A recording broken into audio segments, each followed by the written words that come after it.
Super Secret Tech here, and this is the new deck that I've been working on. I made one deck tech about it earlier, but I made some changes, so I wanted to go back and redo the deck tech, just so you can have the updated version if you decide to play the deck. Um, I originally was running this exact set of basic lands, minus, except for I had two islands. What I did is I added in 4 watery graves, and I took out 2 evolving wilds. The reason behind that is every time I got Liliana the Dark Realms going, I was having issues because I didn't have enough swamp targets.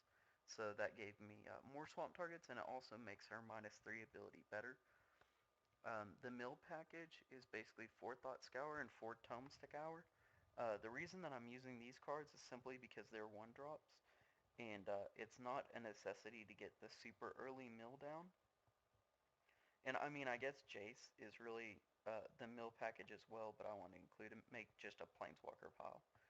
Uh, the creature removal pile is 4 Doomblades and 2 Tragic Slips main deck.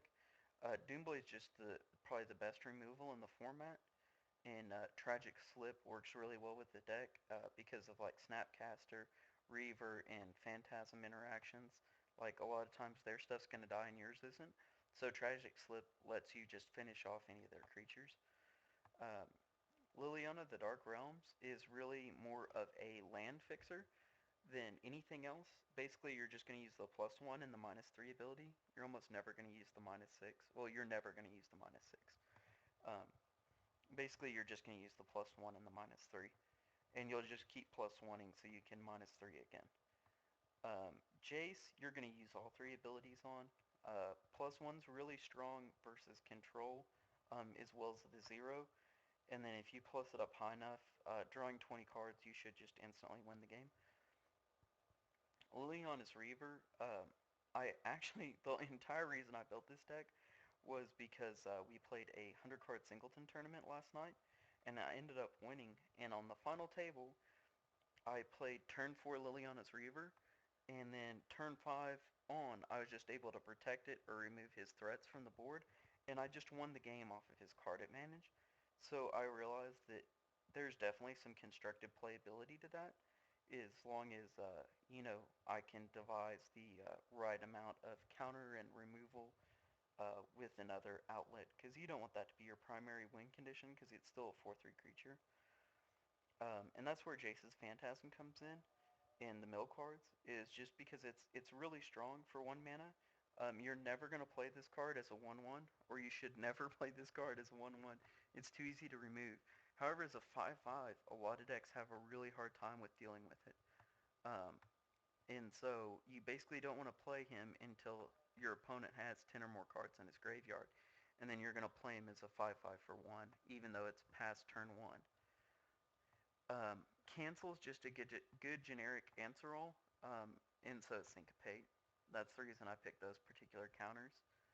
Um, I've been debating, even after playing it some more, of going down on the number of Syncopates, just because I normally don't have too terribly much removal, um,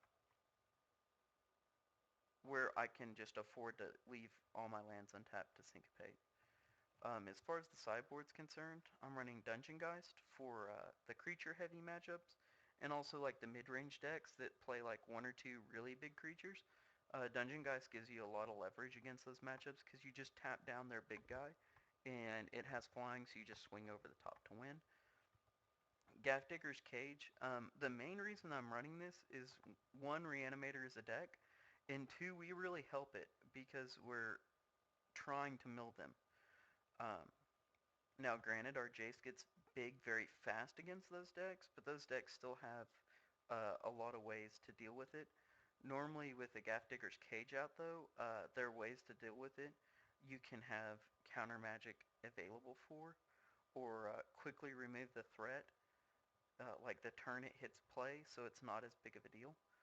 Um, Negate is just really good against more controlish matches, and also decks that have heavy removal because it allows for counters. Um, Besides Syncopate or Cancel. Pithing Needle, the reason that this is good is it's just an answer roll. It deals with planeswalkers, it deals with lands. There's lots of things out there that have activated abilities that you don't want to trigger, and it's just a good answer all of those. Tiebender Mage, I just know that the mono red and the red green aggro decks and slivers are issues for this deck because I only have so much removal. Even though once I get my bigger creatures out, they normally can't deal with them. I have to survive to that point. Um, and so basically, this deck is just an acknowledgement that there's good red and green cards out there that I don't want to untap, and that are worthy of making a sideboard slot just for them. And then two more tragic slips. These are against A, the aggressive decks, and also B, the creature combo decks like Reanimator and such like that. Normally, when they finally can start dealing with your stuff, they kill your creatures, and in response, you can pay 1 mana and basically blow up anything they can cast. Um, I hope you enjoy it. I hope you'll give the deck a try out. It's been working really well for me, and the 3 matches that I've played, I went 3-0. Now, granted, I played against some pretty casual decks. For the most part, I'd love to play against some tournament decks, but unfortunately, you normally have to be in a tournament to play against tournament decks, and I didn't want to invest $6 just to make a video, and possibly lose ranking. Um, I'll probably take this out to a PRE and see how it does first, and then if it does well in the PRE, or if I notice that there's a hole that I need to fill, then I'll adjust it from there. Hope you enjoyed it, guys, and have a good day.